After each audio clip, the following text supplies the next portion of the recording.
ವೀಕ್ಷಕರೇ, teenage love ಇದು ಒಂದು ವಿಶೇಷ ಅನುಭವ.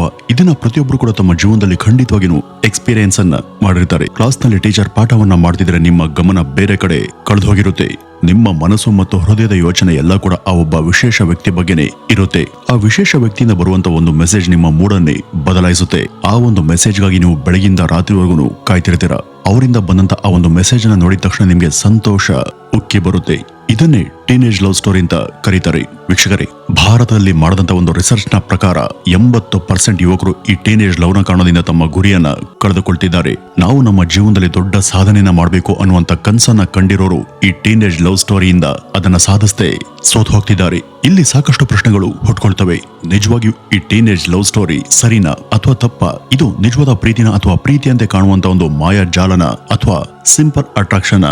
ಇದರಿಂದ ಹೊರಬರೋದು ಹೇಗೆ? ಇದಕ್ಕೆ ಪರಿಹಾರ ಏನು? ವೀಕ್ಷಕರೇ, ಈ ಒಂದು ವಿಡಿಯೋದಲ್ಲಿ the science behind teenage love ಬಗ್ಗೆ ಸಂಪೂರ್ಣವಾಗಿ ತಿಳಿಯೋಣ. ವೀಕ್ಷಕರೇ, ಸೈಂಟಿಫಿಕ್ ನ ಒಂದು ರಿಸರ್ಚ್ ನ ಪ್ರಕಾರ ಒಬ್ಬ ವ್ಯಕ್ತಿ ಟೀನೇಜ್ ಲೈಫ್ ಅಲ್ಲಿ ಯಾರನ್ನಾದ್ರೂ ಅತಿಯಾಗಿ ಪ್ರೀತಿಸಿದಾಗ ಅದನ್ನ ಬ್ರೈನ್ ನಲ್ಲಿ ಒಂದು ಕೆಮಿಕಲ್ ರಿಲೀಸ್ ಆಗುತ್ತೆ. ವಿಚಿತ್ರ ಅಂದ್ರೆ, ಮಾದಕ ವಸ್ತುಗಳನ್ನ ಸೇವನೆ ಮಾಡಿದಾಗ ಯಾವ ಕೆಮಿಕಲ್ ರಿಲೀಸ್ ಆಗುತ್ತೋ ಅದೇ ಸೇಮ್ ಕೆಮಿಕಲ್ ಟೀನೇಜ್ ಲವ್ ಮಾಡ್ತಿರುವಂತ ವ್ಯಕ್ತಿಯಲ್ಲೂ ಕೂಡ ರಿಲೀಸ್ ಆಗುತ್ತೆ. ಅಂದ್ರೆ ಟೀನೇಜ್ ಲವ್ ಅನ್ನೋದು ನಿಮ್ಮ ಜೀವನದಲ್ಲಿ ಮಾದಕ ವಸ್ತುವಿನಷ್ಟೇ ಅಪಾಯಕಾರಿ ಅನ್ನೋದನ್ನ ನಾವಿಲ್ಲಿ ಅರ್ಥ ಮಾಡ್ಕೊಳ್ಬೇಕು. ಮತ್ತೆ ಈ ಟೀನೇಜ್ ಲವ್ ನ ಭಾವನೆಯನ್ನ ಸರಿಯಾದ ಸಮಯದಲ್ಲಿ ನಿಯಂತ್ರಣದಲ್ಲಿ ಇಡದೇ ಇದ್ರೆ ಅದು ಮಾದಕ ವಸ್ತುವಿನಂತೆ ಅಪಾಯಕಾರಿಯಾಗಿ ಪರಿಣಮಿಸಬಹುದು. ಇವತ್ತು ನಾನು ನಿಮ್ಗೆ ಇದರ ಪರಿಹಾರವನ್ನಷ್ಟೇ ಅಲ್ಲದೆ ಈ ಭಾವನೆಗಳು ಅಟ್ರಾಕ್ಷನ್ ಅಥವಾ ನಿಜವಾದಂತ ಪ್ರೀತಿಯ ಅನ್ನೋದನ್ನ ನಿಮ್ಗೆ ವೈಜ್ಞಾನಿಕವಾಗಿ ತಿಳಿಸ್ತೀನಿ. ಒಂದು ಕ್ರಶ್ ಅನ್ನ ಹೇಗೆ ನಿಯಂತ್ರಿಸಬಹುದು ಮತ್ತೆ ನಿಮ್ಮ ಮೆದುಳಿನ ಮೇಲೆ ಹೇಗೆ ನಿಯಂತ್ರಣ ಪಡೆದುಕೊಳ್ಬೇಕು ಅನ್ನೋದನ್ನ ವೈಜ್ಞಾನಿಕವಾಗಿ ಅರ್ಥ ಮಾಡಿಕೊಳ್ಳೋಣ. ಆದ್ರೆ ಈ ಎಲ್ಲಾ ವಿಷಯಗಳನ್ನು ಕೂಡ ಅರ್ಥ ಮಾಡಿಕೊಳ್ಳುವಂತ ಮೊದಲು ಈ ಅಟ್ರಾಕ್ಷನ್ ಹಂತಗಳು ಎಷ್ಟಿರ್ತವೆ ಅನ್ನೋದನ್ನ ತಿಳಿಯೋಣ. ಸಾಮಾನ್ಯವಾಗಿ ಈ ಸಂಪೂರ್ಣ ಅಟ್ರಾಕ್ಷನ್ಗೆ 5 ಹಂತಗಳಿರ್ತವೆ. ಮೊದಲನೇ ಹಂತ ನಾರ್ಮಲ್ ಅಟ್ರಾಕ್ಷನ್. ಅಂದ್ರೆ ಮೊದಲಿಗೆ ನಿಮ್ಗೆ ಆ ವ್ಯಕ್ತಿ ಬಗ್ಗೆ ಯಾವ್ದಾದ್ರು ಒಂದು ಚಿಕ್ಕ ವಿಷಯ, ಉದಾಹರಣೆಗೆ ಅವನ ನಗು, ಮಾತನಾಡುವಂತ ರೀತಿ, ಇವೆಲ್ಲ ಇಷ್ಟ ಆಗೋದಕ್ಕೆ ಶುರು ಆಗ್ತವೆ. ನನ್ನ ಜೀವನದಲ್ಲಿ ಈ ವ್ಯಕ್ತಿ ಬೆಸ್ಟ್ ಚಾಯ್ಸ್ ಆಗ್ಬಹುದು ಅನ್ನುವಂತ ಅನಿಸಿಕೆ ಉಂಟಾಗುತ್ತೆ.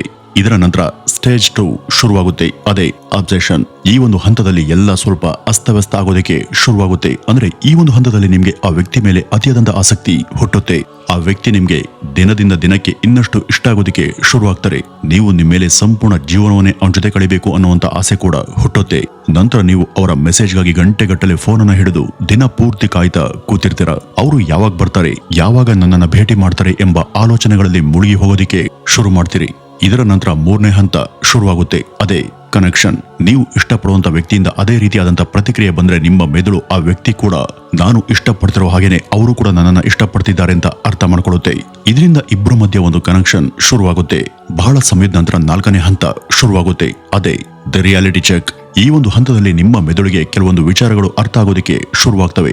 ಬಹುಶಃ ನಾನು ಇಷ್ಟಪಡ್ತಿದ್ದಂತ ಈ ವ್ಯಕ್ತಿ ನಾನು ಅಂದುಕೊಂಡಷ್ಟು ಒಳ್ಳೆಯವನಲ್ಲ ಅಂತ ನಿಮ್ಮ ಮೆದುಳು ಯೋಚಿಸಲು ಶುರು ಮಾಡುತ್ತೆ.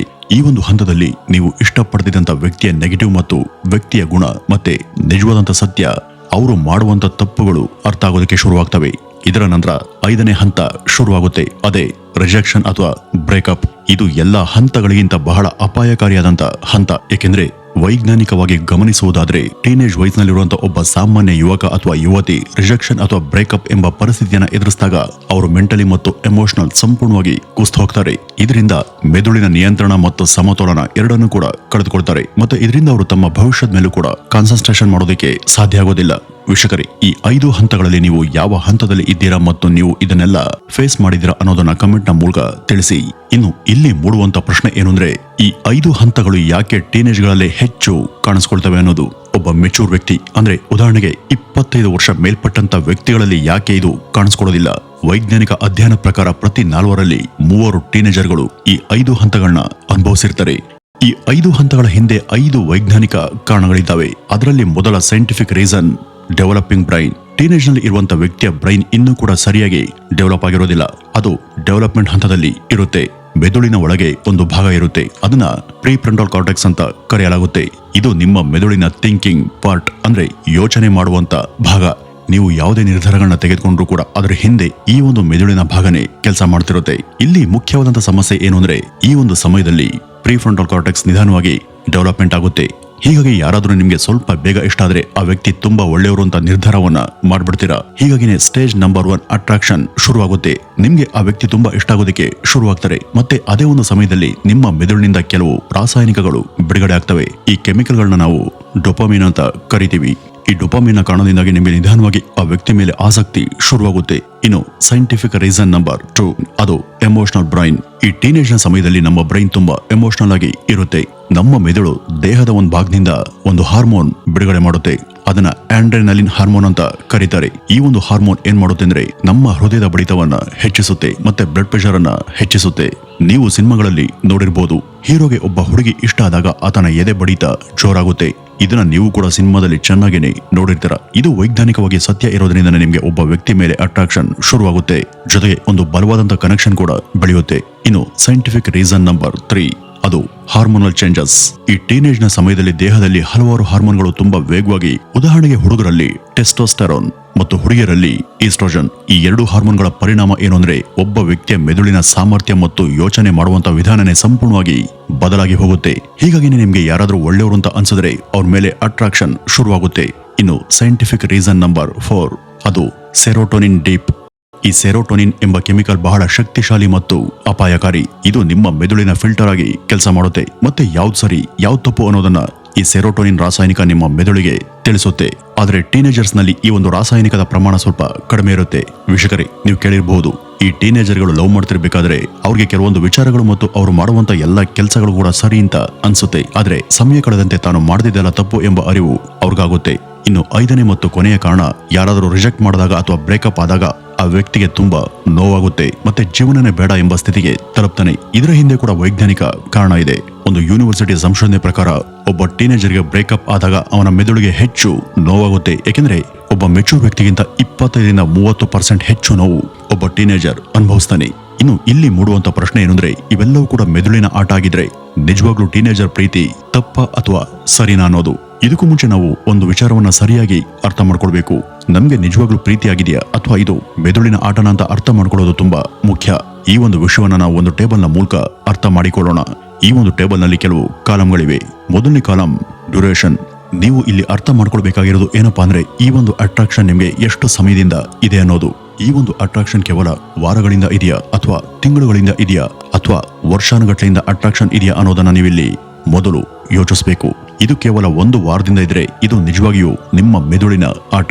ಅಥವಾ ಈ ಒಂದು ಅಟ್ರಾಕ್ಷನ್ ನಿಮ್ಗೆ ತಿಂಗಳಿಂದ ಮತ್ತೆ ವರ್ಷಗಳಿಂದ ಇದ್ರೆ ಇದು ನಿಜವಾದ ಪ್ರೀತಿ ಇದ್ರೂ ಇರಬಹುದು. ಇನ್ನು 2ನೇ ಕಾಲಂ ಅಟ್ರಾಕ್ಷನ್.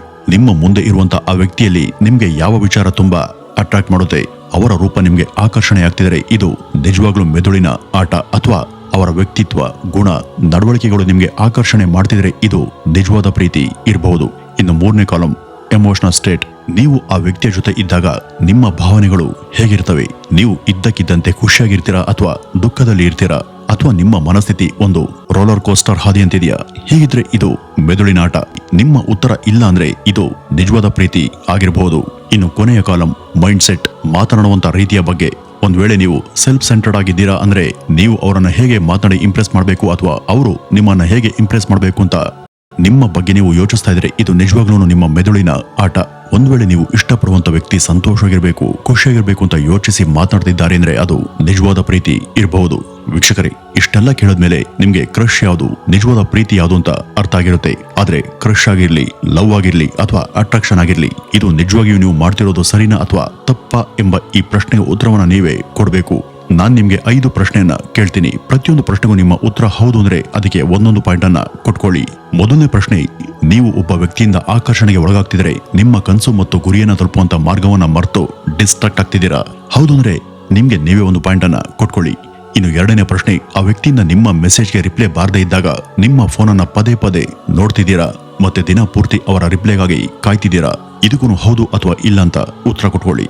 ಇನ್ನು 3ನೇ ಪ್ರಶ್ನೆ, ನೀವು ನಿಮ್ಮೇಲೇನೆ ಸಂಶಯ ಪಡ್ತಿದ್ದೀರಾ? ಅಂದ್ರೆ ಆ ವ್ಯಕ್ತಿ ನಿಮ್ಮ ಮೆಸೇಜ್ಗೆ ರಿಪ್ಲೈನ ಕೊಡ್ತಿಲ್ಲ ಅಂದ್ರೆ ನೀವು ಸರಿ ಇದ್ದೀರಾ ಇಲ್ವಾ, ನಿಮ್ಮದೇ ತಪ್ಪ ಅಂತ ಯೋಚನೆ ಮಾಡ್ತಿದ್ದೀರಾ? ಇನ್ನು 4ನೇ ಪ್ರಶ್ನೆ, ನೀವು ಆ ವ್ಯಕ್ತಿ ಜೊತೆ ಮಾತನಾಡಿದ್ರೆ ಆ ದಿನ ಪೂರ್ತಿ ಚೆನ್ನಾಗಿರುತ್ತೆ. ಒಂದು ವೇಳೆ ಆ ವ್ಯಕ್ತಿ ಆ ದಿನ ನಿಮ್ ಜೊತೆ ಮಾತನಾಡದೆ ಹೋದ್ರೆ ದಿನ ಪೂರ್ತಿ ಹಾಳಾಗಿ ಹೋಗುತ್ತೆ ಎಂಬ ಅನುಭವ ನಿಮ್ಗೆ ಆಗಿದೆಯಾ? ಇನ್ನು 5ನೇ ಮತ್ತು ಕೊನೆಯ ಪ್ರಶ್ನೆ, ನಿಮ್ಗೆ ಆ ವ್ಯಕ್ತಿನೇ ಸರ್ವಸ್ವ ಮತ್ತು ಆ ವ್ಯಕ್ತಿನೇ ಎಲ್ರಿಗಿಂತ ಮುಖ್ಯ ಎಂಬ ಅಭಿಪ್ರಾಯ ನಿಮ್ಮಲ್ಲಿ ಇದೆಯಾ? ಅಂದ್ರೆ ತಂದೆ ತಾಯಿಗಳಿಗಿಂತ, ಸ್ನೇಹಿತರಿಗಿಂತ, ಸಂಬಂಧಿಕರಿಗಿಂತ ಆ ವ್ಯಕ್ತಿನೇ ನಿಮ್ಮ ಜೀವನದಲ್ಲಿ ಅತಿ ಮುಖ್ಯ ಅಂತ ಅನ್ಸಿದೆಯಾ? ವೀಕ್ಷಕರೇ, ಈ 5 ಪ್ರಶ್ನೆಗಳಲ್ಲಿ ನಿಮ್ಮ ಸ್ಕೋರ್ 2ಕ್ಕಿಂತ ಹೆಚ್ಚು ಬಂದಿದ್ರೆ ಇದು ಆಕರ್ಷಣೆ ಅಷ್ಟೇ. ಈ ಒಂದು ಆಕರ್ಷಣೆ ನಿಮ್ಮ ಜೀವನಕ್ಕೂ ಮತ್ತು ನಿಮ್ಮ ಭವಿಷ್ಯದ ಗುರಿಗೂ ತುಂಬಾ ಅಪಾಯಕಾರಿ ಆಗಬಹುದು. ಈ ಒಂದು ಆಕರ್ಷಣೆಯನ್ನ ಅಂತ್ಯಗೊಳಿಸೋದು ಬಹಳ ಕಷ್ಟವಾದಂತ ಕೆಲಸ. ಇದಕ್ಕೆ ನನ್ನ ಬಳಿ 5 ಪರಿಹಾರ ಇದೆ. ಅದರಲ್ಲಿ ಮೊದಲನೇದು ಕಾಗ್ನಿಟಿವ್ ರೀಪ್ರೋಗ್ರಾಮಿಂಗ್. ಇದು ಕೇಳೋದಕ್ಕೆ ತುಂಬಾ ವಿಚಿತ್ರ ಅಂತ, ಆದರೆ ಇದು ತುಂಬಾ ಸುಲಭ. ಒಂದು ರಿಸರ್ಚ್ ನ ಮೂಲಕ ನಮ್ಮ ಬ್ರೈನ್ ಹೇಗೆ ಯೋಚಿಸುತ್ತೆ ಅಂತ ತೋರಿಸಲಾಗಿದೆ. ನಮ್ಮ ಕ್ರಶ್ ಒಳ್ಳೆಯ ಇಮೇಜ್ ಅನ್ನ ನಿರ್ಮಾಣ ಮಾಡಿದೆ. ನಮ್ಮ ಕ್ರಶ್ ನೋಡೋದಕ್ಕೆ ತುಂಬಾ ಚೆನ್ನಾಗಿದ್ದಾರೆ, ಈ ಪ್ರಪಂಚದಲ್ಲಿ ಅವರಷ್ಟು ಒಳ್ಳೆ ವ್ಯಕ್ತಿ ಯಾರೂ ಇಲ್ಲ ಅಂತ ನಮ್ಮ ಬ್ರೈನ್ ಯೋಚಿಸುತ್ತೆ. ಆದರೆ ನೀವು ಆ ವ್ಯಕ್ತಿ ಬಗ್ಗೆ ಯೋಚಿಸಿದಾಗೆಲ್ಲ ನಿಮ್ಮ ಮೆದುಳಲ್ಲಿ ಡೋಪಾಮಿನ್ ಎಂಬ ಕೆಮಿಕಲ್ ರಿಲೀಸ್ ಆಗುತ್ತೆ. ಹೀಗಾಗಿನೇ ನೀವು ಅವ್ರ ಬಗ್ಗೆ ಪದೇ ಪದೇ ಯೋಚಿಸ್ತೀರಿ, ಮತ್ತೆ ಅವರನ್ನ ಭೇಟಿ ಮಾಡಬೇಕು ಮತ್ತೆ ಮಾತನಾಡಬೇಕು ಅಂತ ಕಾಯ್ತಿರ್ತೀರಾ. ಇಲ್ಲಿ ಟ್ರಿಕ್ ಏನಪ್ಪಾ ಅಂದ್ರೆ, ನೀವು ಸಂಪೂರ್ಣವಾಗಿ ಇದ್ರ ವಿರುದ್ಧವಾಗಿ ಮಾಡಬೇಕು. ಅಂದ್ರೆ ನಿಮ್ಮ ಕ್ರಶ್ ನಲ್ಲಿರುವಂತ ಬ್ಯಾಡ್ ಕ್ವಾಲಿಟಿ ಬಗ್ಗೆ ಯೋಚಿಸಬೇಕು. ಯಾವಾಗೆಲ್ಲ ನಿಮ್ಮ ಕ್ರಶ್ ಅನ್ನ ನೋಡ್ಬೇಕು, ಮಾತನಾಡಬೇಕು ಎಂಬ ಭಾವನೆ ಉಂಟಾಗುತ್ತೋ ಅವಾಗೆಲ್ಲ ಅವರ ಕೆಟ್ಟ ಗುಣಗಳ ಬಗ್ಗೆ ಯೋಚಿಸಬೇಕು ಮತ್ತೆ ಅದನ್ನೇ ಪದೇ ಪದೇ ನೆನಪು ಮಾಡ್ಕೊಳ್ಬೇಕು. ಈ ರೀತಿ ಮಾಡೋದ್ರಿಂದ ನಿಮ್ಮ ಸಬ್ ಕಾನ್ಶಿಯಸ್ ಮೈಂಡ್ ಆ ವ್ಯಕ್ತಿ ಒಳ್ಳೆಯವರಲ್ಲ ಅಂತ ಗ್ರಹಿಸುತ್ತೆ, ಮತ್ತೆ ಇದರಿಂದ ನಿಮ್ಗೆ ಅವ್ರ ಮೇಲೆ ಇರುವಂತ ಅಟ್ರಾಕ್ಷನ್ ನಾಶವಾಗಿ ಹೋಗುತ್ತೆ. ಇನ್ನು ಸೊಲ್ಯೂಷನ್ ನಂಬರ್ 2, ಫ್ರೀ ಟೈಮ್ ಇರಬಾರ್ದು. ನಿಮ್ಮ ಗುರಿ ಸ್ಪಷ್ಟವಾಗಿದ್ರೆ ಮತ್ತು ನೀವು ಅದನ್ನ ಹೇಗೆ ತಲುಪಬೇಕು ಎಂಬ ಮಾರ್ಗದ ಬಗ್ಗೆ ಯೋಚಿಸ್ತಿದ್ರೆ ನೀವು ನಿಮ್ಮ ದಿನಚರಿನ ಅದಕ್ಕೆ ತಕ್ಕಂತೆ ಇಟ್ಕೋಬೇಕಾಗುತ್ತೆ. ಆಗ ನೀವು ಡಿಸ್ಟ್ರಾಕ್ಟ್ ಆಗೋದೇ ಇಲ್ಲ. ಇನ್ ಮುಂದೆ ಪ್ರತಿ ದಿವಸ ಒಂದು ಚೆಕ್ ಲಿಸ್ಟ್ ಅನ್ನ ತಯಾರು ಮಾಡಬೇಕು. ಆ ಒಂದು ಲಿಸ್ಟ್ ಅಲ್ಲಿ ನೀವು ಪ್ರತಿ ದಿವಸ ಏನ್ ಕೆಲಸ ಮಾಡಿದ್ದೀರಾ, ಏನ್ ಮಾಡಿಲ್ಲ ಎಂಬುದನ್ನ ನೋಡಿ. ಹಾಗೆ ಯಾವುದೇ ಸಮಯದಲ್ಲಿ ಫ್ರೀ ಇದ್ರೆ ಆ ಒಂದು ಸಮಯದಲ್ಲಿ ನೀವು ಒಬ್ರೇ ಕೂತ್ಕೋಬೇಡಿ. ಅದ್ರ ಬದಲು ಯಾವ್ದಾದ್ರು ಸ್ಪೋರ್ಟ್ಸ್ ಆಡೋದಕ್ಕೆ ಹೋಗಿ ಅಥವಾ ಸ್ನೇಹಿತರಿಗೆ ಕರೆ ಮಾಡಿ ಮಾತನಾಡಿ. ಇಲ್ಲಾಂದ್ರೆ ಯಾವ್ದಾದ್ರು ಕೆಲಸ ಮಾಡ್ತಾ ಬ್ಯುಸಿಯಾಗಿ ಇರಿ, ಒಬ್ರೇ ಖಾಲಿ ಕೂರ್ಬೇಡಿ. ನೀವು ಒಬ್ಬರೇ ಇದ್ದಷ್ಟು ನಿಮ್ಮ ಮನಸ್ಸಲ್ಲಿ ಬೇರೆ ಬೇರೆ ರೀತಿಯಾದಂತಹ ಯೋಚನೆಗಳು ಓಡ್ತವೆ. ಇದರಿಂದ ನಿಮ್ಗೆ ಡೈವರ್ಷನ್ ಆಗಬಹುದು. ಇನ್ನು ಸೊಲ್ಯೂಷನ್ ನಂಬರ್ 3, ಟ್ರಿಗರ್ಸ್ ಗಳಿಂದ ತಪ್ಪಿಸ್ಕೊಳ್ಳಿ. ಆಕ್ವರ್ಡ್ ಯೂನಿವರ್ಸಿಟಿಯಲ್ಲಿ ನಡೆದಂತ ಒಂದು ರಿಸರ್ಚ್ ನ ಪ್ರಕಾರ ಟೀನೇಜ್ ವಯಸ್ಸಿನ ಹುಡುಗ ಅಥವಾ ಹುಡುಗಿ ತಮ್ಮ ಕ್ರಶ್ನ ಬಗ್ಗೆ ಯೋಚಿಸುವಂತ ಸಮಯ ಯಾವಾಗ ಅಂದ್ರೆ ಅವರು ಚಾಟ್ಗಳನ್ನ ನೋಡಿದಾಗ ಅಥವಾ ಆ ವ್ಯಕ್ತಿಯ ಪ್ರೊಫೈಲ್ ಫೋಟೋವನ್ನ ನೋಡಿದಾಗ. ಹೀಗಾಗಿ ನೀವು ಏನ್ ಮಾಡ್ಬೇಕು ಅಂದ್ರೆ ಅವ್ರಿಗೆ ಸಂಬಂಧಪಟ್ಟಂತ ಗುರುತುಗಳಾಗ್ಲಿ ವಸ್ತುಗಳಾಗ್ಲಿ ಎಲ್ಲವನ್ನೂ ಕೂಡ ನಿಮ್ಮಿಂದ ಸಂಪೂರ್ಣವಾಗಿ ತೆಗೆದುಹಾಕಿ. ಹಳೆಯ ಚಾಟ್ಗಳಿದ್ರೆ ಡಿಲೀಟ್ ಮಾಡಿ. ಸೋಷಿಯಲ್ ಮೀಡಿಯಾದಲ್ಲಿ ಅವರ ಅಕೌಂಟ್ ಇದ್ರೆ ಅವರನ್ನ ಬ್ಲಾಕ್ ಮಾಡಿ. ನಿಮ್ಮ ಬಳಿ ಇರುವಂತ ಎಲ್ಲಾ ನೆನಪುಗಳನ್ನ ಡಿಲೀಟ್ ಮಾಡಿ. ನೀವು ಈ ಎಲ್ಲಾ ಟ್ರಿಗರ್ ಪಾಯಿಂಟ್ಗಳನ್ನ ನಿಮ್ಮಿಂದ ತೆಗೆದುಹಾಕಿದ ನಂತರ ನಿಮ್ಮ ಮನಸ್ಸು ಮತ್ತು ಮೆದುಳು ಶಾಂತ ಆಗುತ್ತೆ, ಮತ್ತೆ ಆ ಒಂದು ಅಟ್ರಾಕ್ಷನ್ ನಿಧಾನವಾಗಿ ಮಾಯ ಆಗುತ್ತೆ, ಮತ್ತೆ ಅವರ ನೆನಪು ಕೂಡ ನಿಮ್ಮ ಮೆದುಳಿನಿಂದ ಅಳಿಸಿ ಹೋಗುತ್ತೆ. ಇನ್ನು 4ನೇ ಸೊಲ್ಯೂಷನ್ 10 ನಿಮಿಷ ಡಿಲೇ ಟೆಕ್ನಿಕ್.